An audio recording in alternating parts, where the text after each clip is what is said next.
Kim pledged that North Korea will refrain from any further nuclear or missile tests. He understands that the routine joint military exercises between the Republic of Korea and the United States must continue. And he expressed his eagerness to meet President Trump as soon as possible.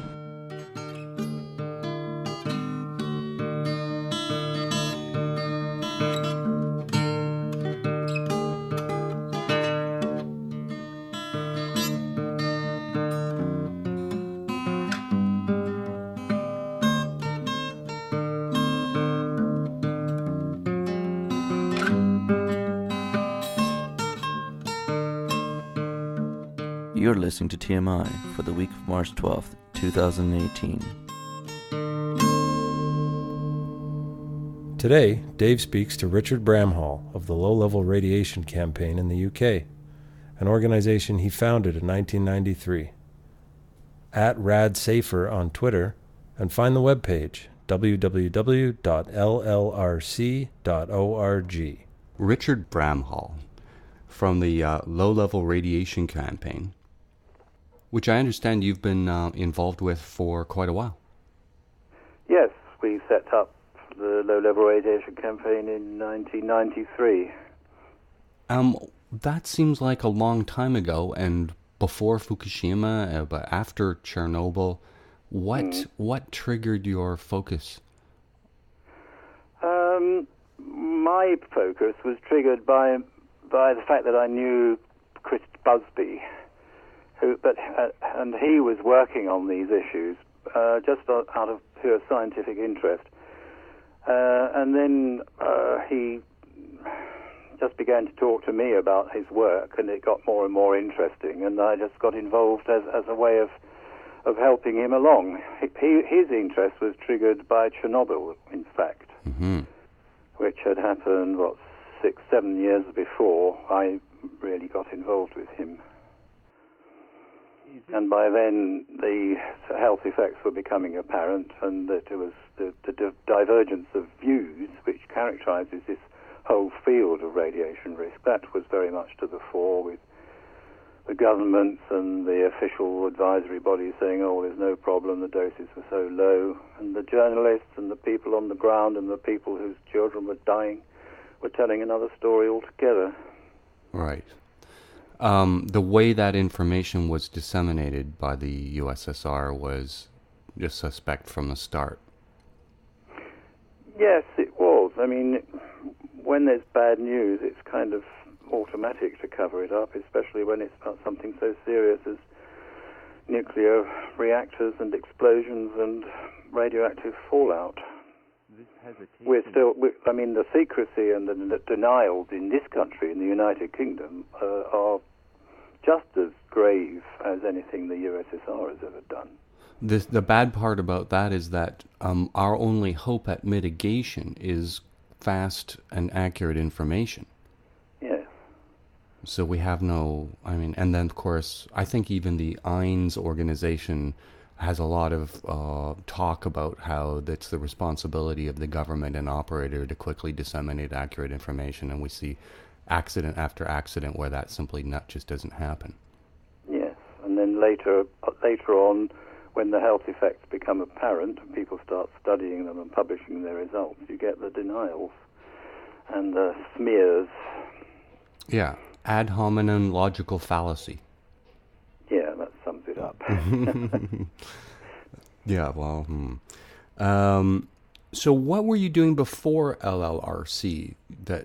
Were you tied with the scientific? No, I'm not a scientist. By profession, I'm a musician, double bass player. I used to work my first job after I left the Royal College of Music was at the Opera House in London, the Royal Opera House, Covent Garden.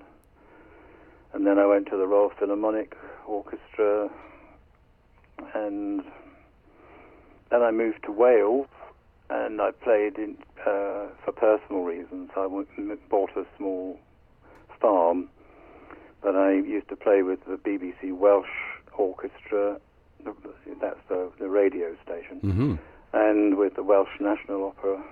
then I moved back to London and played with the London Symphony Orchestra. Wow. So I understand Dr. Chris Busby is a bit musical himself. If you look at his CV, you can see how many instruments he plays. He's Wow. much more versatile than I am. Oh. No, I see him playing in some of the videos that we find right, on the internet. Yeah. So Chernobyl, there was delays in reporting to the public. We had to hear from other nations initially that there were spikes in radiation. It kind of reminds of this recent spike we've had. Which one are you Is referring it to? the There are so many. ruthenium, is it 106 that they've been detecting in recent months? Yes. Yes, that's a mystery. I have no information about that really, and I don't have any idea what's going on. Yeah, but as usual, right? I mean, yes. This is just a standard operating procedure of just mystery, really. Yes. But that mystery and the secrecy is increasing.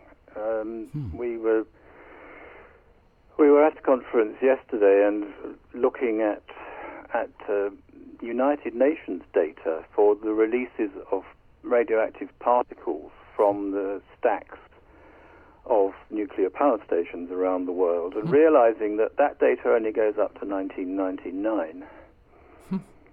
We're not aware of any information on particulates published by the United Nations since 1999, and the conclusion that we draw is that more and more attention is being concentrated on the health effects of particles, and so it's politically dangerous from the point of view of the nuclear industry and the governments which sponsor the nuclear industry to release information about the numbers and the quantities of particulates that are floating around in the environment.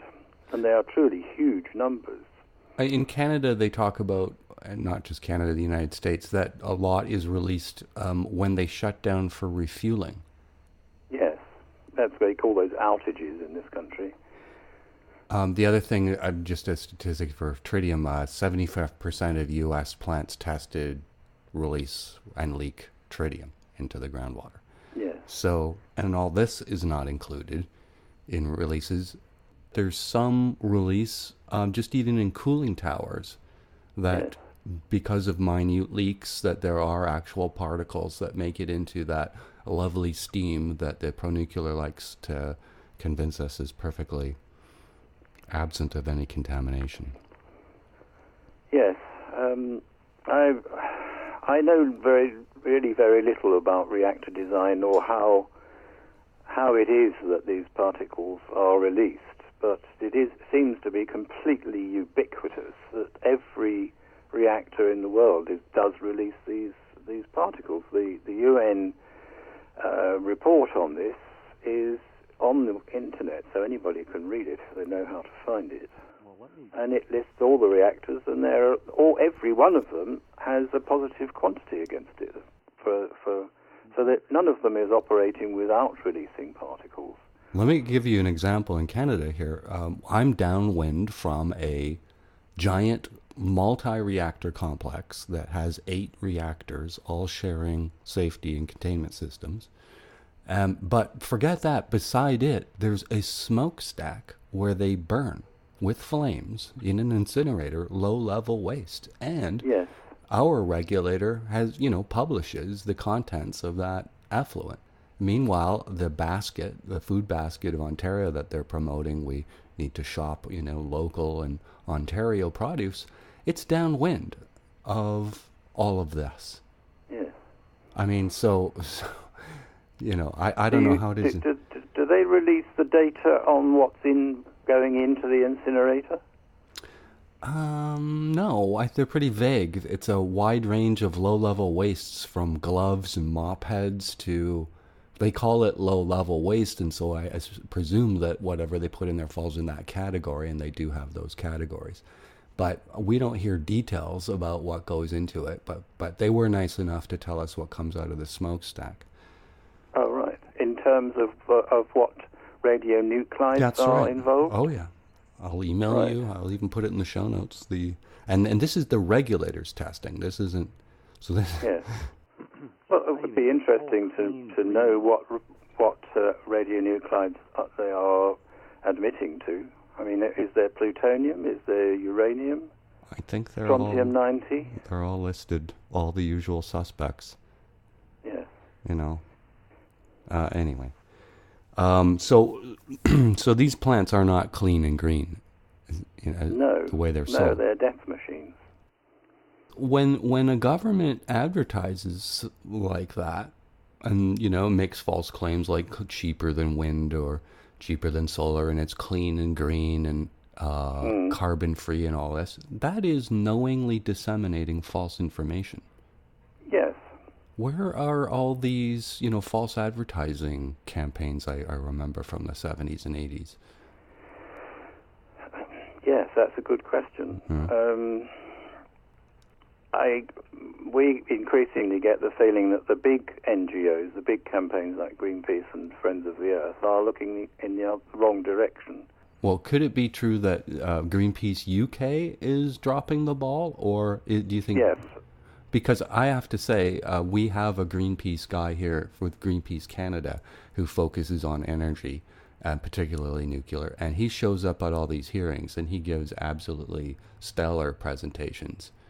I mean, this guy is insanely good, but we don't hear about his American counterpart, or as you point out, we don't hear much from Greenpeace UK.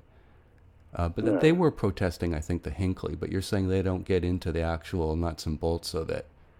An interesting sort of point about, whether or not you're a scientist is really, I think, easily argued. There are so many disciplines involved in evaluating nuclear policy.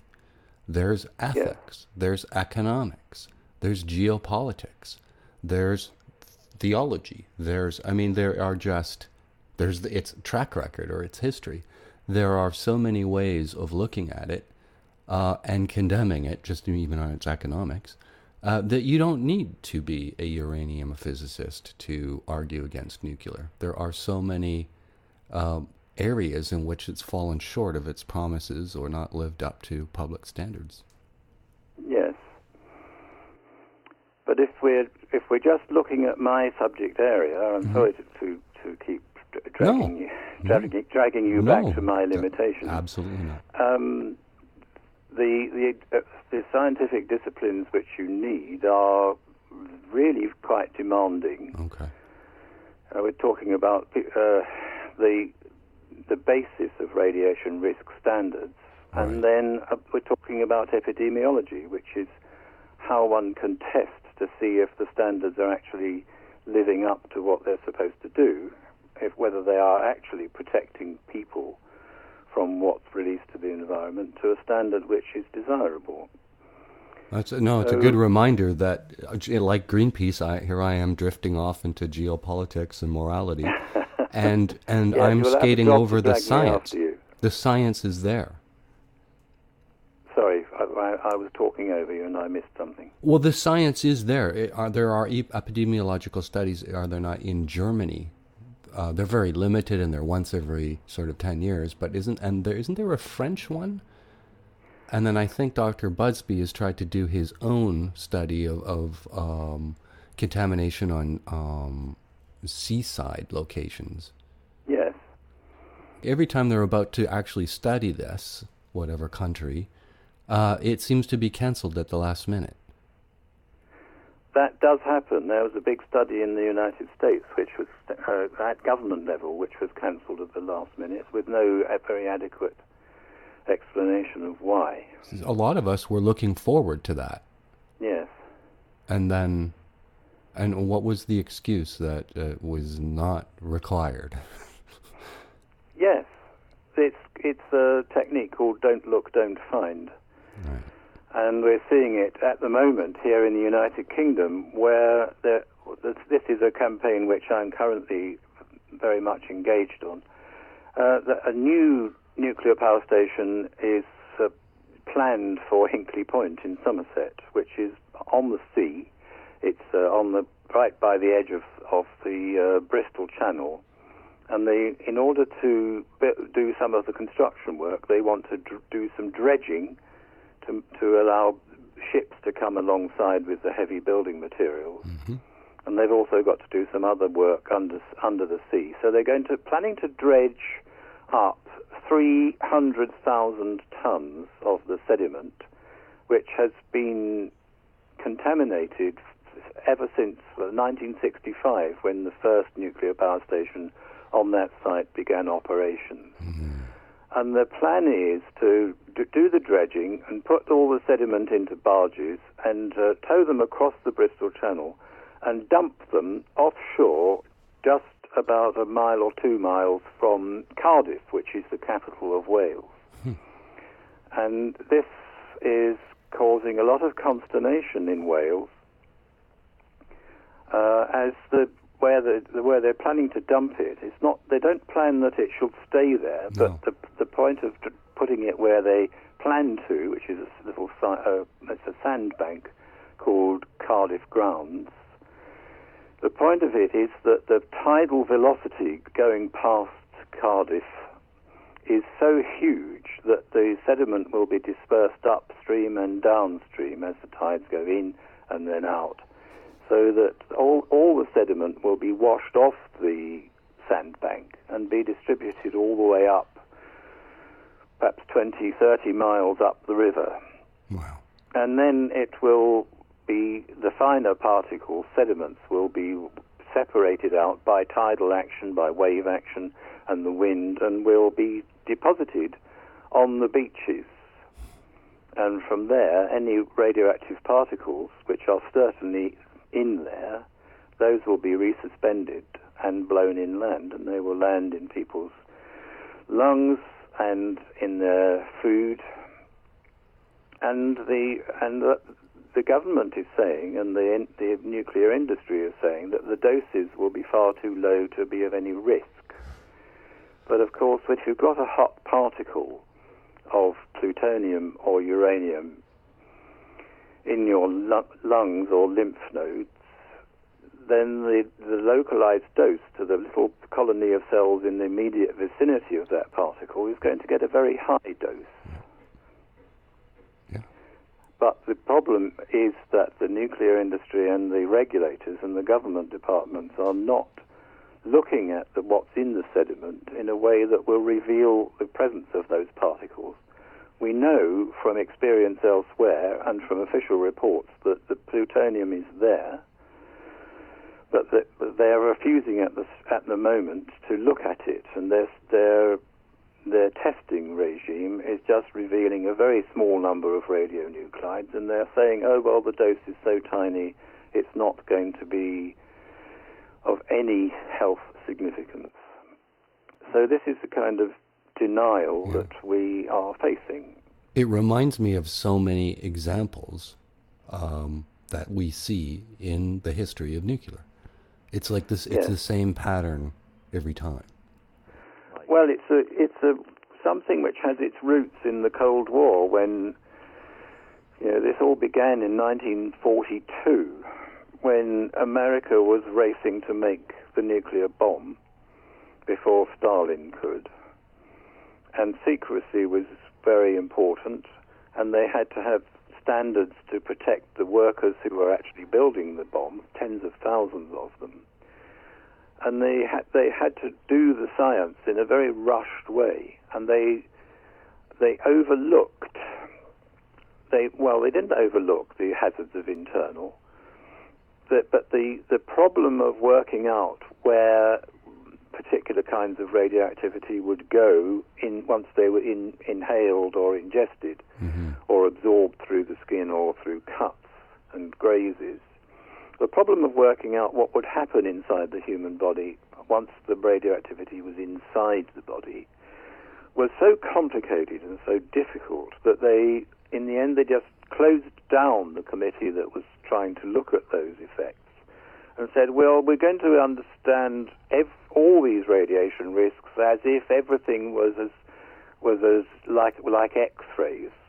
Mm-hmm. Like X-rays coming from outside your body, they're very well averaged across the body or across the part of the body that you're trying to look at. Yeah.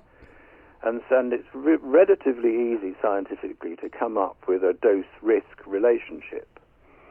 But of course, that's not looking at the very localized kind of dose that our cells experience once the hot particle is inside our lymph nodes or inside our lungs or in the gut or lodged in the villi in the intestines, where they remain pretty immobile and they just bang, bang, bang away at the same colony of cells indefinitely.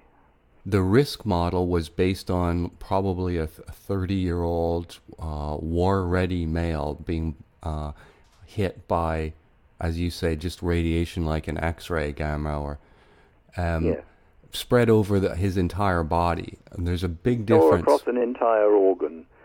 This is the way that they will treat.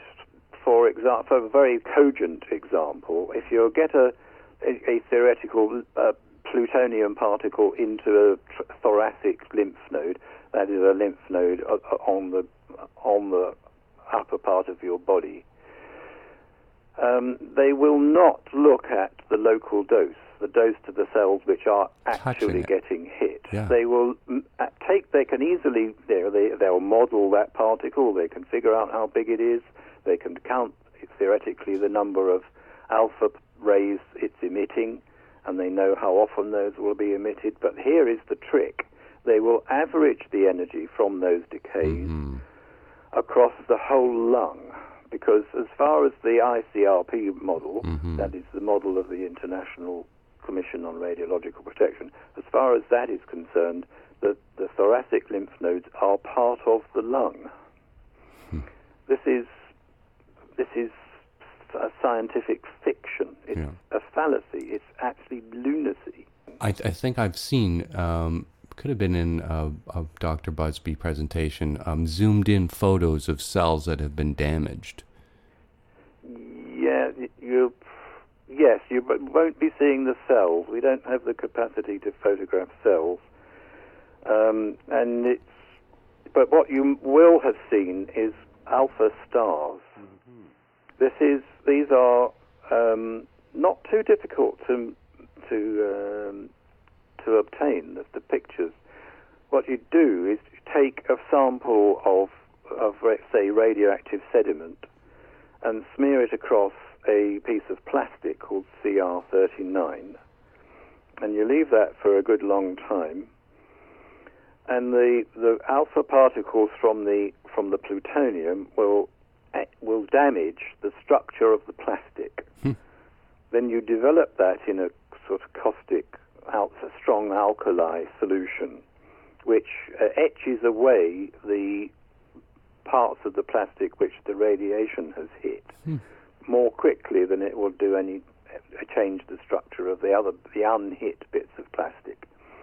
And then you can put that slide under a microscope, and you can see what we call alpha stars. They're like starfish, or in a analogy Busby mentioned to me the other day, it's as if you've taken a shotgun and fired it at the wall. So you see the impact of the pellets in the plasterwork. Right. I think that's what I saw, yeah. Yes, I think so. It's not so... a cell is a tiny living system. Generally, my understanding is that if you're looking at it hard enough to tell what's damaged or not, you're going to interrupt the life processes of the cells so much that you won't know what was there before or what you've caused by investigating. That's an interesting point. But the alpha stars is a much more direct way of seeing what's going on. So this whole debate, this is sort of a popular video, and it is debating with the ICRP on how those standards were set. I think I'll put that link in the show notes.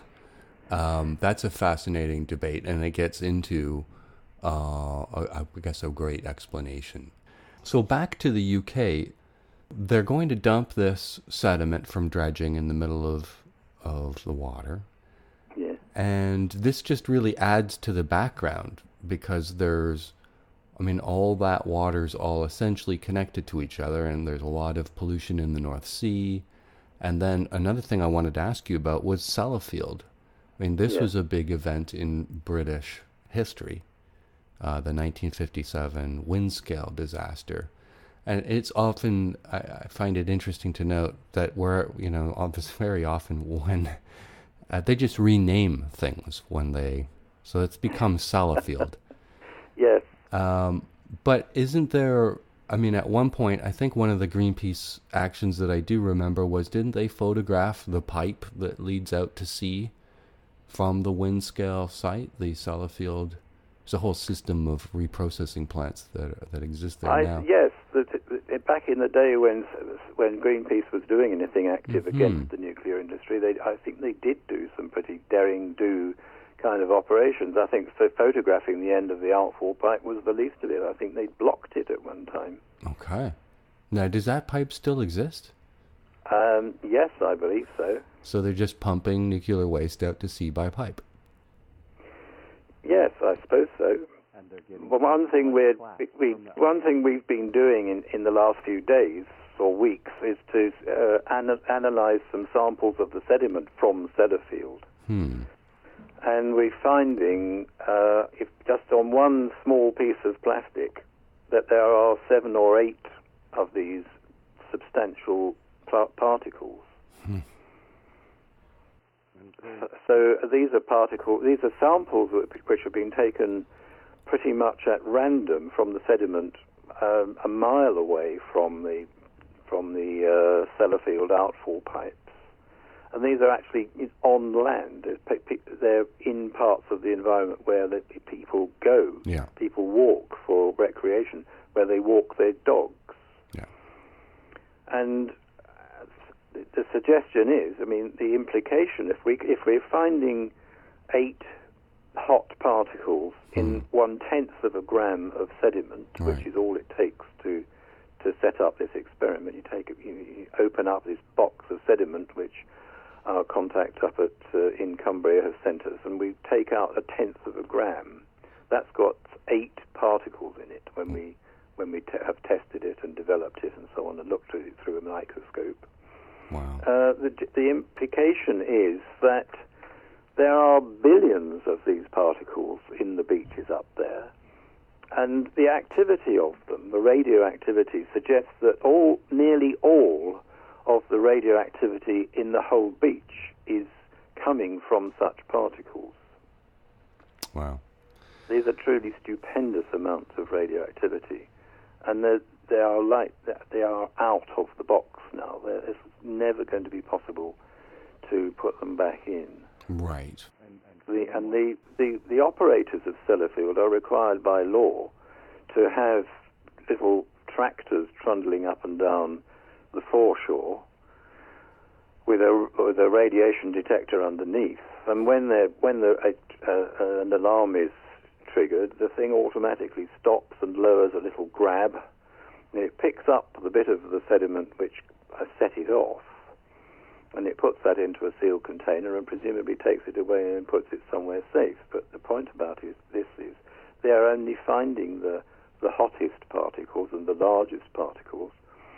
The general level of radioactivity in that beach is remaining substantially untouched by this supposed cleanup operation.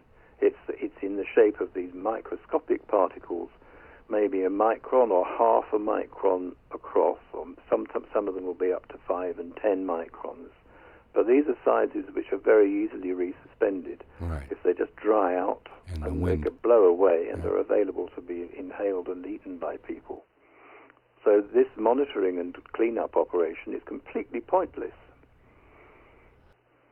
And it's just a pretense. Yeah. I'm amazed by countries who proceed with nuclear that are on islands. Like, there's no sacrifice zones if something goes wrong. There's very limited places to put the stuff you've been playing with when you're done with it. Well, this is a mental problem, isn't it? It is. Yeah, it's a good way to put it. It really is. I got to think about that. How can you argue with somebody who's mad?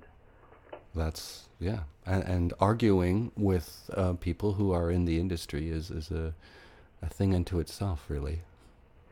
Well, I've had 25 years of experience of it, and it's deeply frustrating. It's interesting. It turns into a batting back and forth of examples that are often apple and orange examples. Very and much it's a so. circular argument that leads back to, it's almost like people of different religions arguing with each other.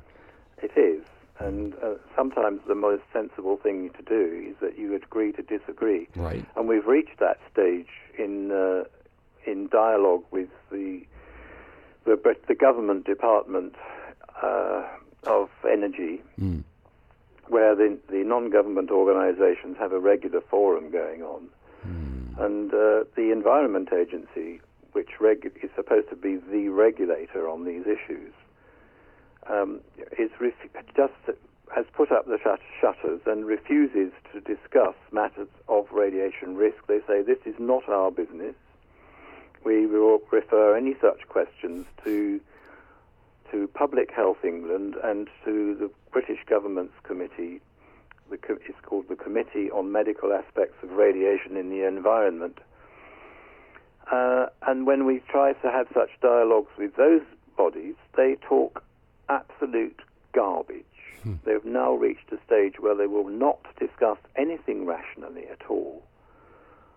And I'm about to write and publish a short report on this. I'm going to call it Vexatious Denials. Do you know the expression vexatious litigant? I haven't heard it. Well, vexatiousness is seeking purely to annoy. And in British law, a vexatious litigant is somebody who brings legal cases against people purely to annoy and vex and frustrate them and exhaust their energy. We call it a frivolous lawsuit, or much less creative. Yes.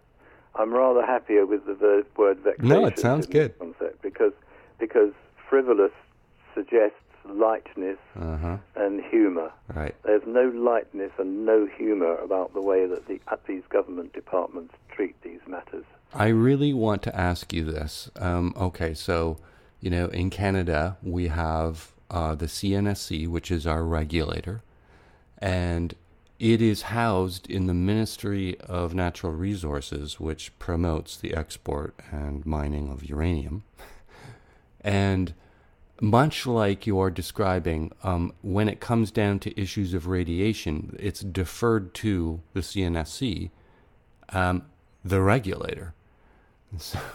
So, and that's, ends up being, for public purposes, a panel of, hand-picked pro-nuclear people who call themselves commissioners. So that's how it is here. It does not sound similar in the UK, and so my question is, are there public hearings? And are there? Public hearings on this particular issue? In Canada, we have opportunities to intervene at hold points or license reapplication points, and they make a big theater of the public being able to submit oral and or written, but in front of the panel, wherein presumably the panel asks the stakeholders to answer the questions, and it becomes a bit of a theater. But presumably, it's a manufacturing of consent, essentially, by claiming that the public can intervene in these hearings. Yes. How does it look in the United Kingdom? Exactly the same. Okay. It is a facade. Okay. There are no longer any public inquiries on these issues because they tend to be very long and very expensive.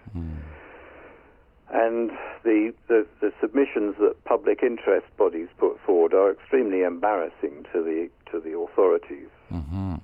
And in the end, the thing that the government wanted to do goes ahead anyway. Right. So I think they've decided that they will just do it anyway and avoid the this public inquiry, they do carry out what they call public consultations, where you can submit what you want to in writing. But the era when we had a judge sitting, operating a public inquiry along judicial rules, with rules of evidence and cross-examination, those are a thing of the past. And the paper consultations, they always are, the submissions are always adjudicated by the usual suspects, that is the industry and its promoters in government, and they will usually misrepresent or deny what has been submitted and just go on their own sweet way. I've heard it said before they've made up their mind before the hearings. They have made up their minds. Find us on Twitter @ThatArcher, our podcast page, tmi.twxnet.com. Rate the show on iTunes. It changes the way the show is listed. I do feel like we don't know much about the UK's approach to nuclear. We don't hear much about it. And it's kind of like Japan. We want to pretend that it's far away and it's like on a different planet and we're not breathing the same air that crosses over, you know. I think it's part of what the nuclear industry wants us to think is, oh, well, that's in Japan, we don't have to worry about that. Or and it's funny how we're kind of isolated information-wise. But in social media, we certainly hear a lot about the Hinkley plant. When you say you don't know much about the United Kingdom's approach to nuclear power, you mean the government's approach? We don't get a lot of news about it. Because you've heard of Marilyn Robinson. No. The writer. Okay. I'm sorry.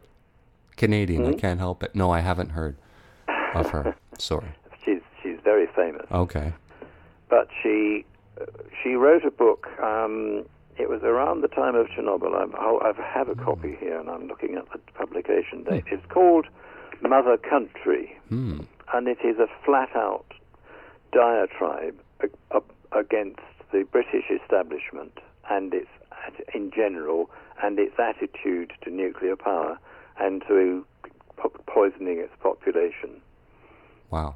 If you were to tell people to buy Marilyn Robinson's Mother Country, if they could get hold of a copy and read it, they would understand more than they need to, probably, about the British attitude to nuclear power. Think of another? Well, there's Chris Busby's two full-length books on the topic, which they're kind of mentioned on the website. Okay. That's Wings of Death, published in 1996, and Wolves of Water, 2007, both published by Green Audit. I've seen it written, whether it's actually a proper attribution, but President Eisenhower is said to have told his officials on matters of radiation risk, keep the public confused. And I would say that has been a very thoroughly followed piece of advice. The public doesn't understand the detail. The detail is they change the terms in which they conduct the debate. They change the units from sieverts, rads and sieverts are grays. They change them from one to the other. Yeah. And the jargon is really pretty dense. And so it is difficult for the public to have an informed debate on this topic. But I think the low-level radiation campaign over the last 25 years has done a fair amount to disambiguate it and to make it all clearer. One of the debates, between pro and anti is the LNT, linear no threshold model of risk. Yeah. And and you know, you're focusing on the low level, the lower part of that Yes. chart. And I thought just an interesting, simple way of looking at it was that, you know, high energy particles might kill the cells, and low energy particles, you know, damage the cells, leaving them able to go on and reproduce and carry their damage forward. Yes. Another interesting thing was to look at, when you look at young people being exposed, that the cells in their body are really the ancestors of future cells. So they're whatever young people get playing on the beach or whatever, really is likely to be carried for a very long time, and it's that long time that really plays a big factor sometimes in the health effects. Well, certainly cancer is a multi-stage process, and you need a number of different events changing the genetic structure of any one cell before it actually changes its behavior to the point where it will be expressed as a diagnosable cancer. And this has been known for a long time. And that is why cancer is originally a disease of old age. Mm-hmm. But what we're seeing now is that cancer is increasingly becoming a disease of younger people. Hmm. The cancer increases are steadily moving down the age groups. And one of Chris Busby's discoveries was that there is a cancer effect in women who were alive at the time of the atomic bomb testing in the 1950s and 60s. Hmm. And as those women move through the age groups, as you just follow them through the age groups, there is an increase in their breast cancer risk as they get older, but it's present in the young age groups as well. And of course, the other thing, and you've already referred to this when you were mentioning the German epidemiological study. I think you were referring to what's called the KICK study, which looks at leukemia in children. Yeah. Leukemia in children is an early indicator of radiation damage, and there was an increase across large parts of the world at the time of the weapons test fallout. And the KICK study in Germany found that children living near German nuclear power plants had a doubled risk of childhood leukemia if they lived within a certain pretty small distance of the nuclear power stations. And we've seen the same thing in this country, although it's much harder to get the data on which to do the analysis. And then these areas are being developed, so people are moving in, and people are moving out, and these studies often don't track the people once they move away. Yes. And initially this studies a small number of people because the whole point was to cite these things sort of away from people, so you're already starting with a smaller sample. So it's easy to hide the truth in the numbers. Yes, but just to come back to your previous question about the low dose risks and the age groups, there is another type of outcome, because so far we've talked mostly about cancer and leukemia is a type of cancer, but there is another effect on human health which is caused by radiation, and that is genetic mutation, which becomes apparent at the birth of the baby. So these are birth defects and congenital effects in the children diagnosed at birth. And one of the studies that Busby has recently collaborated on is looked at congenital malformations in children born after the Chernobyl accident, registered in a large number of countries across Europe and the Near East. So that is within reasonably close proximity of within 1,000, 2,000 miles of the Chernobyl plant. And they find that there is a very, very significant and steep increase in the rate of congenital malformations.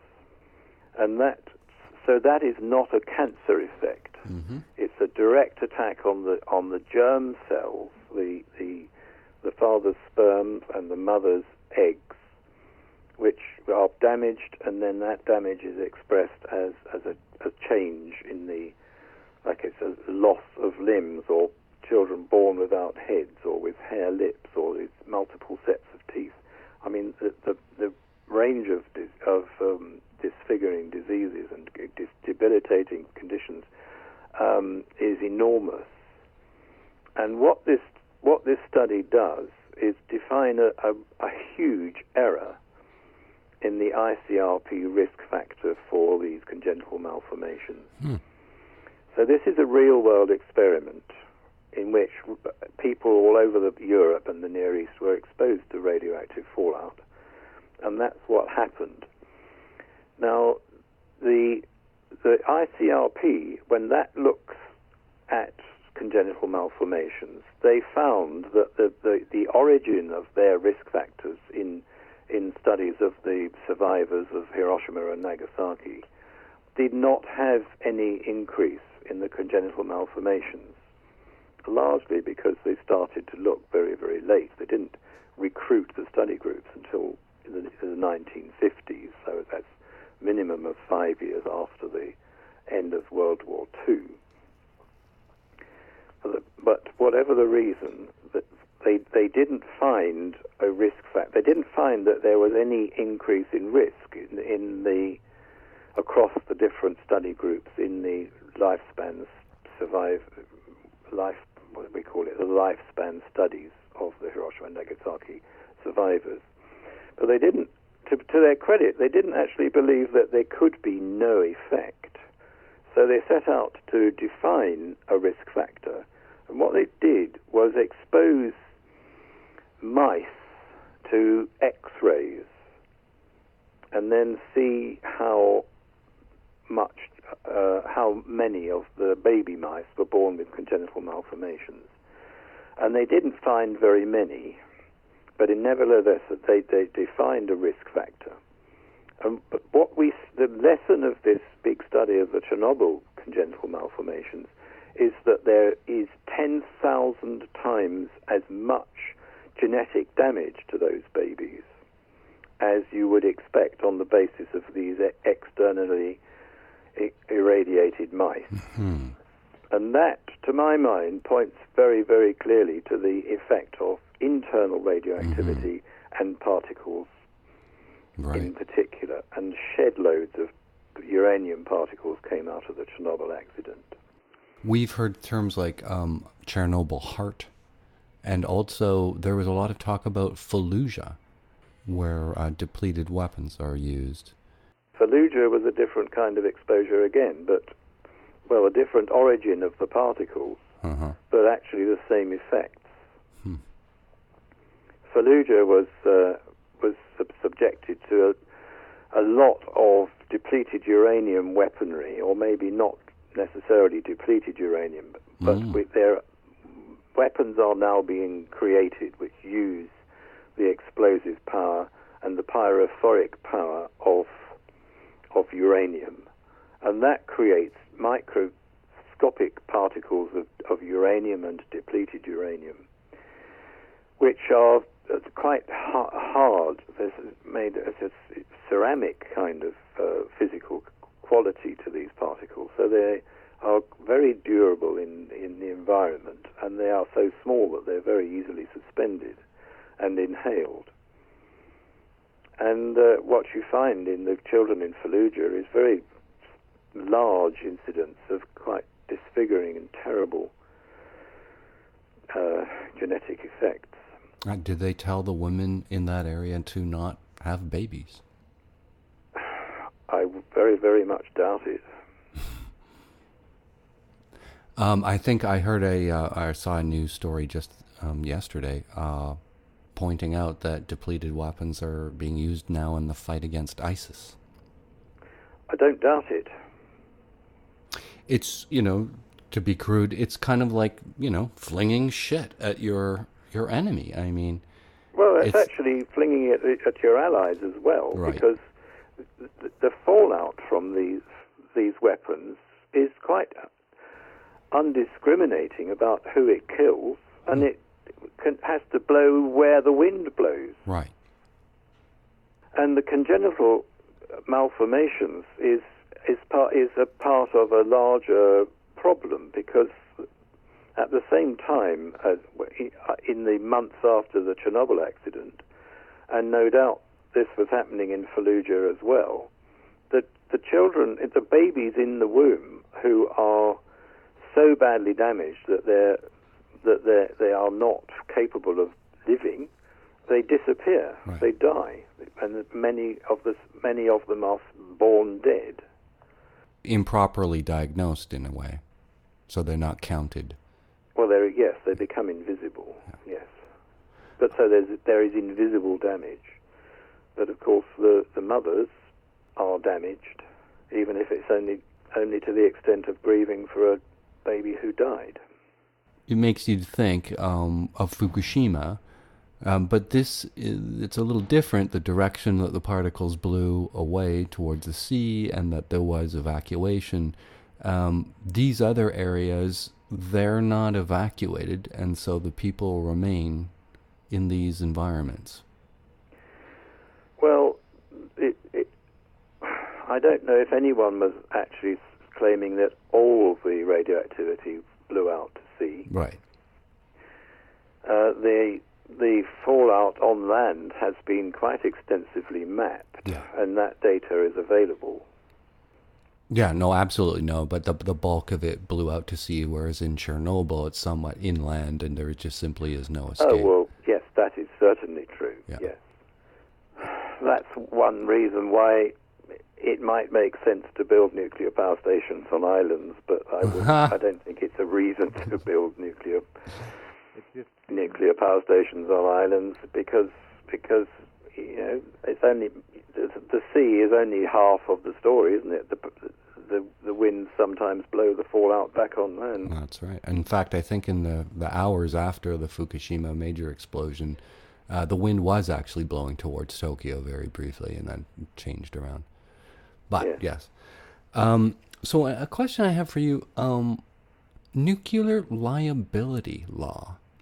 So, rule number one is if you are a corporation dispensing nuclear services of any kind, you just simply won't do business with countries who don't have the standard form Nuclear Liability Act. Name it, different things in different countries. How does it work in Britain? I assume it's just like anywhere else. The operators got a limited liability, and as I understand it, the standard pattern is vendors are not liable, essentially. Everybody's protected.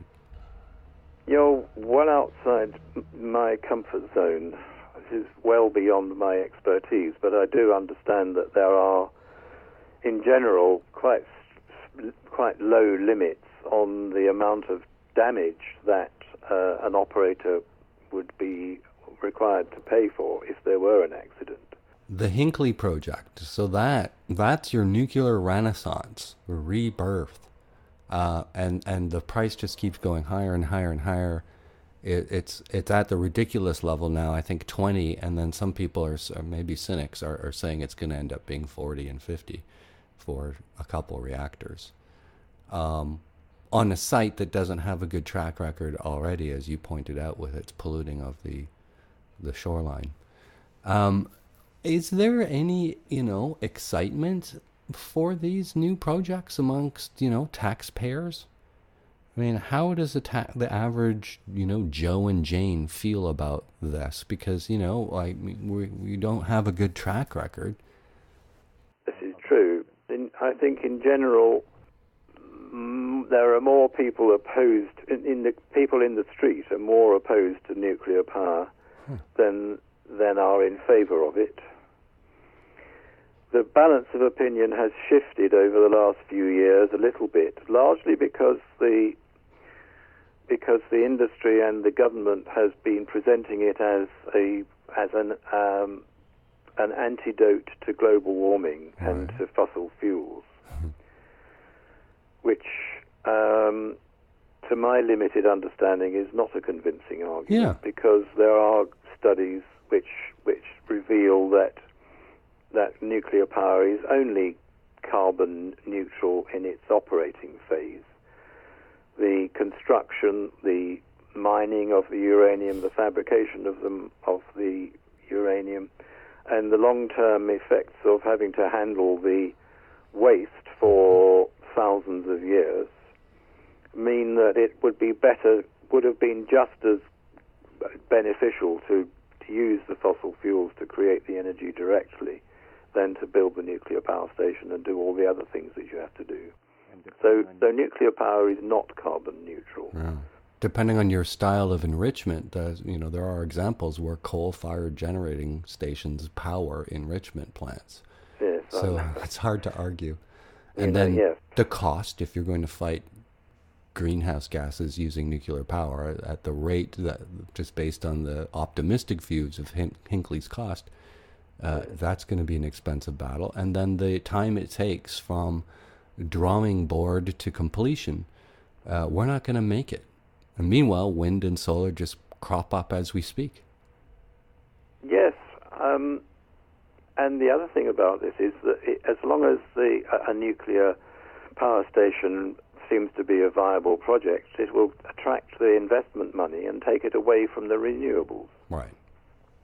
If we just would abandon nuclear and say it's going to be true renewables, then the investment would be put into the true renewables. Well, and the investment, as I understand in Hinkley, the British people weren't really willing to put their money where their mouth is. They had to have foreign governments invest in this ridiculous plant. Another thing I've heard is that the reason why the West is failing in its nuclear renaissance is that, whatever talent there was doesn't exist anymore. And not that there was any actual talent, but that those people have retired out, and there just isn't the expertise. Plus, maybe this is true or not true, but more sensible application of regulations makes it more complicated to get these things done, at least as they were designed. Meanwhile, China and Russia are just popping them out, but we don't get to see their books, and we don't know how these plants are being built. Well, I don't know either.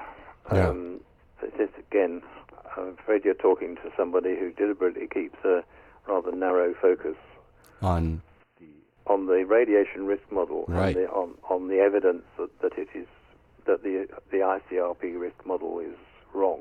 Well, it's good you keep bringing us back to that. So what is the latest in that debate? Has the ICRP it's changed leadership? Are they ever going to change their model? I mean, it's clearly from the 50s. It's based on, very simplistic principles. Is there any movement? I would say no.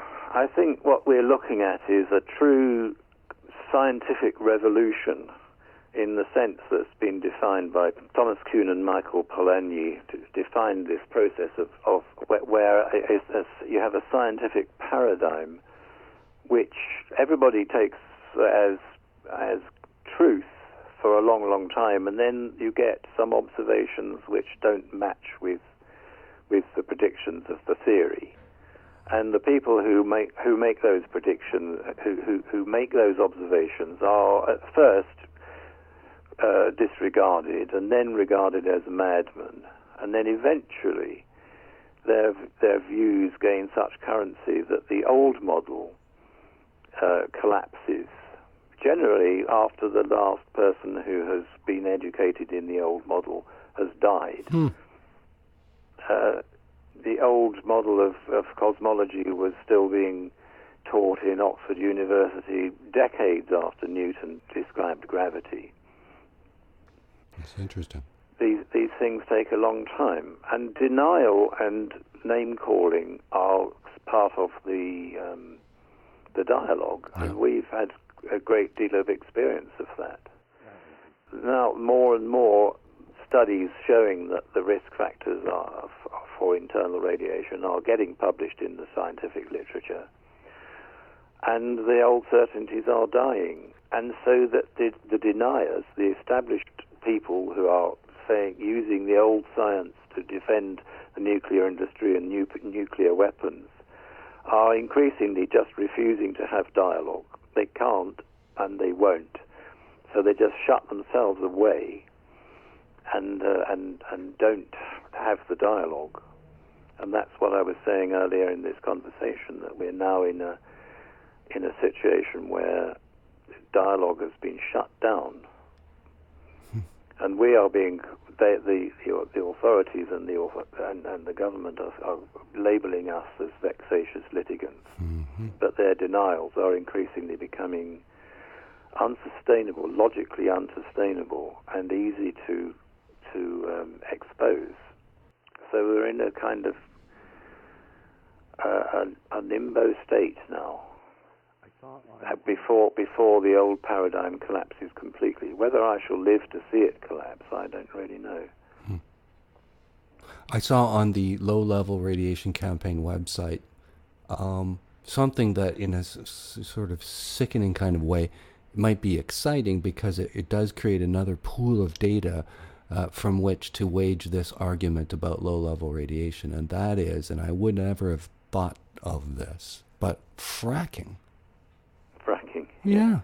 So you're bringing these tailings to the surface and releasing gases, and these gases are in the very rock that contain radium and uranium. And it's being brought to the surface, and same old story. People are, living with this, and it becomes another pool of data, really, from which to study this. Yes, well, the study was of areas of Pennsylvania in the United States where fracking has happened, comparing those with the counties where it didn't happen. So, and in our view, it's the increased risks which are apparent, and these are stillbirth rates. So it's very like what happened after Chernobyl. We saw an increase in stillbirth, and it's very like what we'd already seen decades earlier in the weapons test era, 1950s and 1960s, when there was a very clearly discernible change in the rate of stillbirths. So it's the children in the womb who are being so damaged that they cannot survive. And those children are showing us, they're like miners' canaries, they're showing us the effects of radioactive contamination. And yes, in the case of the fracking, I do think it's the uranium. And we think it's the uranium in the case of the weapons test fallout. There's a very interesting paper recently published in the literature showing that the childhood leukemia, which has been hotly disputed by the nuclear apologists, what is pretty clear is that across the globe there was an increase in childhood leukemia at the time of the weapons test fallout. So some children were dying in the womb, but those who survived, a substantial increased rate of them lived but had leukemia, which at that time of history was pretty much a death sentence, because most children who had leukemia in the 1950s and 60s died of it. Mm-hmm. But so it's that. I mean, in one sense, that was a ghastly experiment, but there was an experiment within that experiment, because the data was available, which has allowed us to look at the proportion of those children who had leukemia, who lived within a couple of hundred yards of high-tension electricity lines. Now, the point about that is that the corona, the electric field associated with the high-voltage power lines, energizes the particles so that they have a higher charge and stick to whatever surfaces they touch. So the hypothesis is that the children in the vicinity, living in the vicinity of the high voltage power lines, were getting more of a dose from the particles. So there was an increase in leukemia generally across many countries at the time of the weapons test fallout, but the children who paid the highest price for that were the ones who were living within a couple of 100 yards of the power lines. Wow, that is fascinating. And that clearly points to the particles, and most of the particles were uranium. I mean, tons of uranium were converted by the blast of the bombs into microscopic particles. If you're a doubter, look up the baby tooth study. Yes. And I mean, it's everywhere. It's in our teeth. And it doesn't matter almost where you live. Yeah. Strontium-90 in your baby's teeth. Yeah. Fascinating thing, I think, about people who are trying to stay engaged, and some of us who are sort of activists. There's a psychological component, because we're talking about bad news. We self-medicate by choosing that which we focus on and think about. We certainly do it by what news we read, and perhaps even in healthy ways of who we choose to spend our time with. But when you're constantly engaged in something like this, it has a personal toll. And I find that in a lot of ways there's sometimes a swing from, it's hopeless, the damage is done and we can't stop it, to this sense that we expect and demand a world that makes sense. Do you find yourself swinging back and forth between optimism and pessimism sometimes in these battles?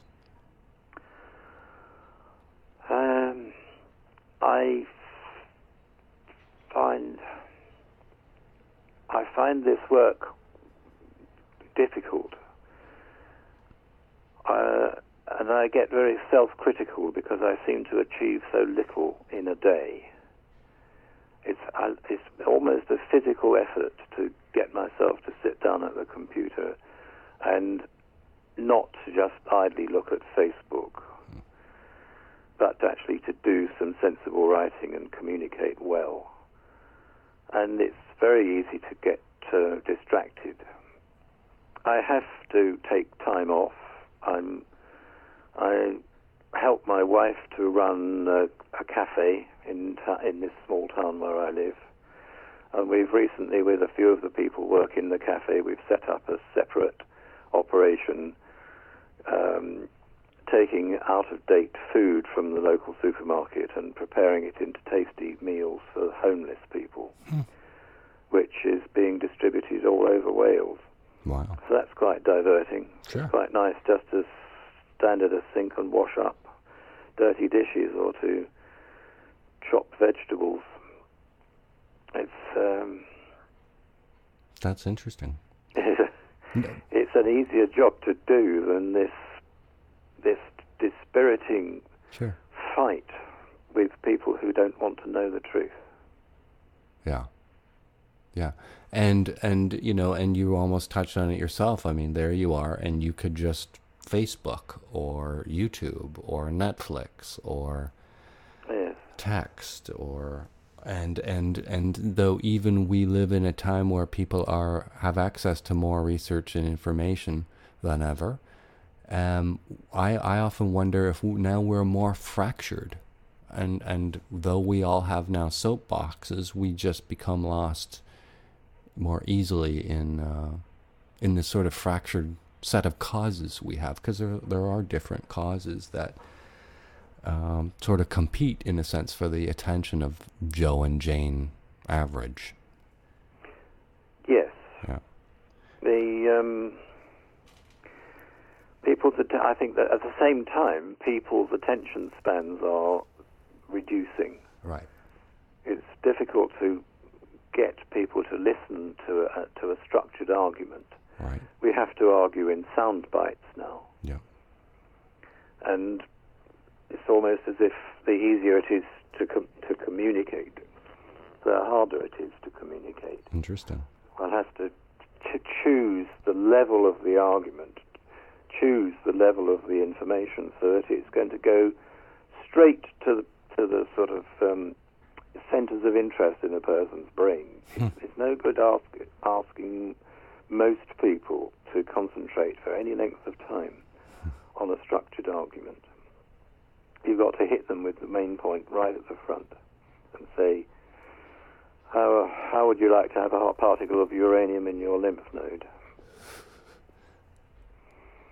I don't feel good thinking about that. No, well, you can get through on that kind of level. But then the argument that is being played back at us, going back to the dumping of radioactive mud from Hinkley Point, the assembly member who is most concerned about this issue, he comes back and he said, they're calling me a scaremonger, and they're saying you get more dose from eating a banana. Exactly. So they come back and the nukes are very, very practiced at this. Yeah. They came up with this idea of the banana equivalent dose decades ago. Yeah, that's the funny one. And it is a completely bogus argument. Wow. But to talk somebody out of it, even someone who would be sympathetic to what we're saying, has to concentrate like mad to understand why the banana equivalent dose is frankly bananas. It's absolute nonsense. But it's not an easy thing to argue, because people's minds are so fractured and skittish. Yeah, I think terms like man-made fission product and focusing on the direct contact of tissue with high energy and low energy particles, and illustrating it in a lot of the ways you've already done in our chat here are great ways to illustrate it. And just, there are no sound bites in podcasting, and, maybe I'm a little bit too enthusiastic about podcasting, but they do lend themselves to longer conversations that allow greater depth. And if they're not hosted by me, then increased focus. I tend to be jumping around. But I don't know if podcasts are going to save the world, but let's see. Another thing I noticed on your website was this court case with veterans. Yes. So your website is a good place to read up on this stuff. Good. Where does that stand, that case? The case which is most reported on our website is we lost. It was a case involving a group of veterans. These are men who, when they were doing their national service, they were compulsorily in the Army or the Navy or the Air Force. And this was in the late 1950s. They were sent out to Christmas Island and to Australia, which were several sites for the British and American nuclear weapons tests. To a greater or lesser extent, they were exposed to the blast of the bomb and to the residual fallout. I mean, they were standing out in the open, witnessing the explosions, and some of them were actually knocked flat by the blast, and some of them died very quickly. The earliest that I know of was exposed to a test in October 1958, and by June in 1959 he was dead of leukemia. Wow.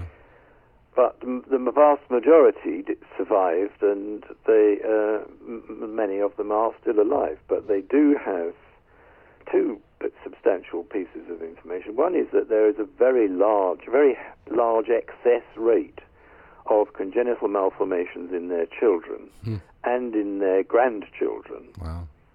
So the children of the children whose father was exposed, they have nearly as much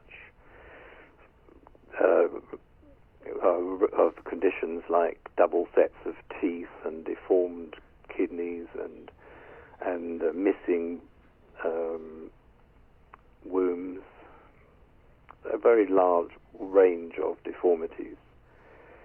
And the other thing is that the fathers, the men who were actually at the test sites, have had a range of conditions, and they have applied for pensions to the Ministry of Defence. These are called war service pensions.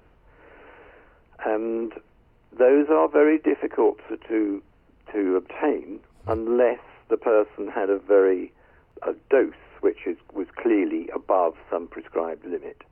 And most of them were not. They were those, particularly who were just exposed to the fallout as the uranium frittered down from the sky and landed on the ground where these guys still had to live, or where they swam or got into the fish which they caught and ate.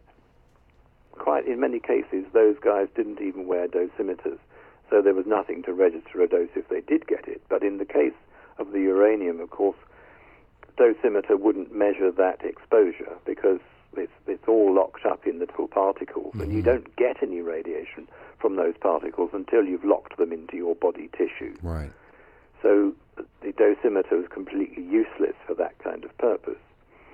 But the MOD has a very strict criteria, and it says unless there's so much dose, then we don't give a war pension. Of course, it's different in the United States. I think it's different in Canada. It's certainly different in Australia and New Zealand. If you were there, then you get a war, and you're ill. On the balance of probabilities, they say, oh well, maybe it was. So we're going to give you a pension anyway. But in this country, there's a much grittier mentality here in the United Kingdom. Unless you can prove that you had a high dose, they say no, you didn't get a significant exposure at all. You go away and die with no compensation at all. It's a shrinking cohort. It's a shrinking cohort, yes. I mean, that's why it's so cruel to deny them. I mean, these are guys are not going to come back and haunt you. And it was certainly not an informed consent that they gave. I mean, not that they're in a position to give it or withhold consent, but I mean, the one defensive argument the entire industry has is, oh, well, we didn't know. And so now that we know, as a thank you for your service, with a shrinking cohort, it just seems, not generous. Yes. Yeah. Tight. Cynical. What's coming up in battle-wise for LLRC? Well, another test bets case. And we have more information, more evidence this time, and it's going to be argued on a slightly different level. Wow. It's going to be argued on the level of the genetic damage from the uranium, irrespective of dose. Interesting. Because we now know that there is a chemical toxicity of uranium. And it's a rather complex subject. I don't really know whether you'd like me to get into it. I'd love you to, but I wonder, you don't want to tip your hand as well. The statement of case is already with the court.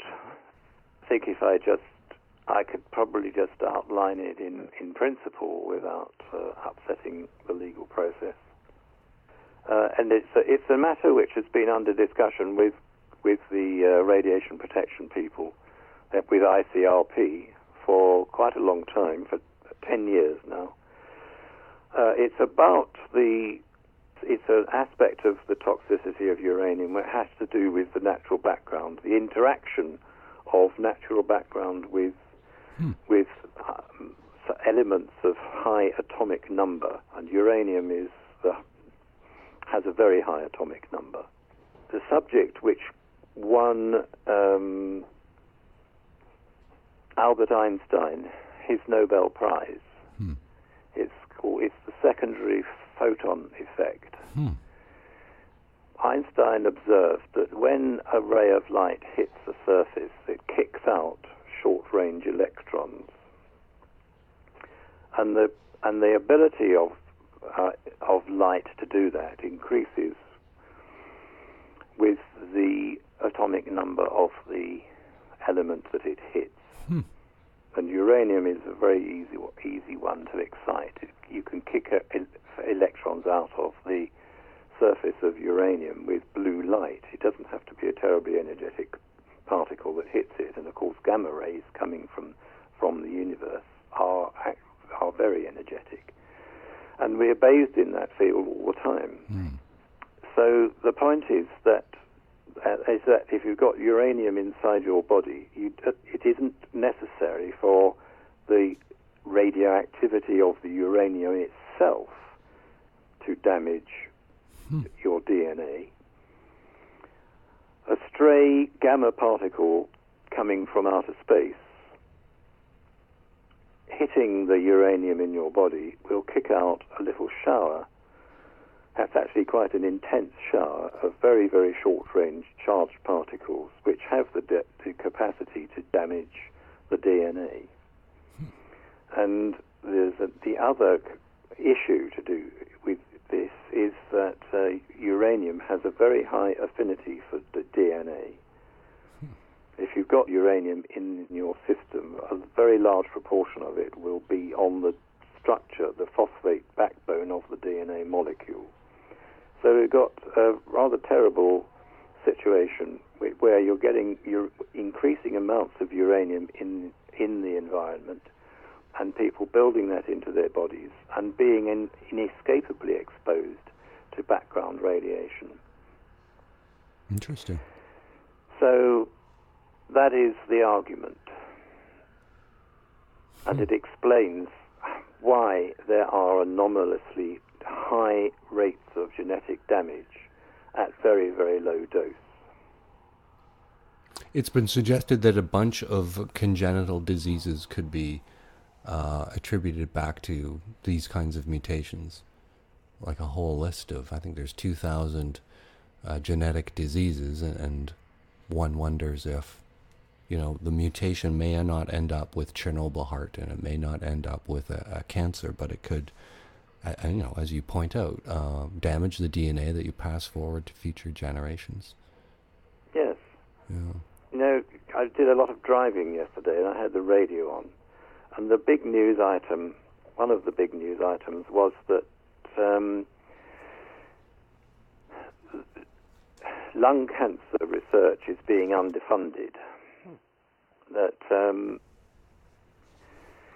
we do put a lot of money into prostate cancer and breast cancer, but there is far less money being spent on researching lung cancer. And the reason for that is very likely to be that we tend to blame people who have lung cancer for being their own worst enemies, because they say, well, you smoked. Mm-hmm. And everybody knew from way back before the Second World War that smoking was associated with lung cancer. And then Sir Richard Dole's work after the Second World War pretty much nailed that. And from then on, it's been one long battle to cut people's rates of smoking. But the news yesterday on the radio was that actually we've now, as many people who are never have smoked are dying of lung cancer as the smokers. So it's no longer the case that you can say, you can only blame yourself for your lung cancer because you smoked. No, I didn't smoke, and I've still got lung cancer, and people get very angry about that. But what if it's the uranium particles in the atmosphere? Yeah. No nuclear power station can operate without emitting such particles. The quantities of them are absolutely huge. Hinkley Point Nuclear Power Station, according to UNSCEAR data, the United Nations, has been pumping out 50 kilograms of uranium a year in the form of microscopic particles. They've tried to block them, but they can't. The filters get blocked. Instead, they conceal the data and they lie about the effects. The number of particles that would be emitted by, if you work out... I'm trying to comprehend it. It's incredible. Yes. And the UNSCEAR has collected the data from all the nuclear power stations across the world, but they've stopped at 1999, as far as we know. If it was happening in 1999, it's still happening now. Yeah. And when you work out the amount of uranium and you divide it into 1 micron particles, you end up with it's a 1 and then 16 noughts. So that's the 10. I think that's 10,000 billion particles a year from every nuclear power station every year. So maybe this is explaining why people are getting so ill, why the non-smokers are getting lung cancer. I think I'd heard it postulated that with the known fallout from the 2000 atmospheric tests, this stuff is landing on the tobacco leaves. My feeling is that, and this is a double bass player talking. My feeling is that it's the inhalation route that is the real dangerous one, because the gut, if it were ingestion, the gut is actually quite good at not absorbing things that are not useful. Right. But these tiny particles and never existed. These radioactive ceramic particles never existed in the whole history of the planet Earth until 70 years ago. Yeah. And we have no defense against them. And to spell it out, if you breathe in a gulp of air, your lungs have a fluid in them, a thick mucus that keeps the tissue healthy. And you can just see how a fleck of dust would stick to that. And now it's in almost direct contact with the cells that line the lung. And yes, it can do its damage. If it's getting stuck in the lung. But I understand that the microscopic particles, the 1 micron particles and smaller, will just go straight through the lung wall as if it wasn't there. And then they will end up in the lymph system and be scavenged by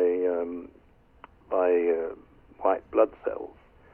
And then the function of those cells is to deposit foreign bodies into the lymph nodes.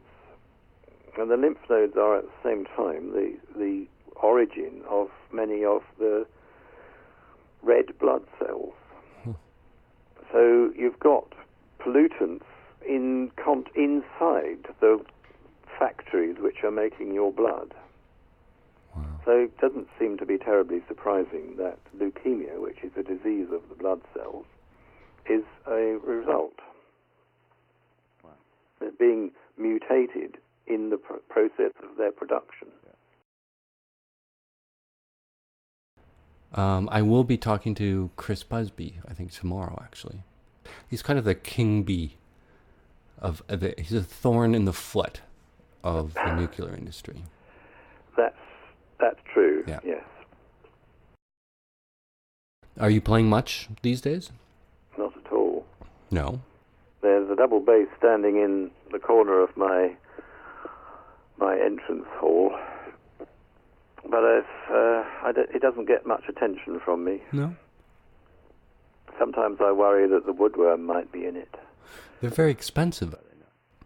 Yes. Yeah. Do you have to play it to keep the worms out? Yes, I think I should be. What's your playing excuse? A tune a day on it. Why aren't you playing it? Well, it's not. The double bass isn't an easy instrument to play. It's not terribly rewarding. Yeah. If you're on your own. Yeah. I don't know. You're going to tell me I ought to join a band, aren't you, or an orchestra? And I'll tell you, I've got too much campaigning to do. Yeah. Well, you have to have a balance. Yes. Well, like I said, I get my balance from going and cooking for the homeless people. I heard recently there's an argument that says that, the diagnosis of depression, let's say, being medicated for the last number of decades with pills. And that I've heard that there are cultures who treat the answer to depression is to help other people. I wouldn't disagree with that. Yeah. That's what I was thinking of when you were mentioning that earlier. And anything that you think that people should be looking into so they can expand their own research. The website is something I'm not proud of. Well, terribly out of date. But that gives it an authenticity. It does. That's very kind of you. No, I'm serious. Yes. Well, there's an awful lot of material there. There's an awful lot missing as well. I really appreciate it. It's a great You're episode. very welcome. Maybe we'll talk again soon if things come up in the future. Yeah, well, just drop me an email. Excellent. Thank you again, and have a good day. You're welcome. Bye. Bye. That was Richard Bramhall of the Low Level Radiation Campaign in the UK. At RadSafer on Twitter. Find the webpage, www.llrc.org. Richard Bramhall spoke to us by phone from his home in Wales. Find us on Twitter @thatarcher, our podcast page tmi.twxnet.com. Rate the show on iTunes.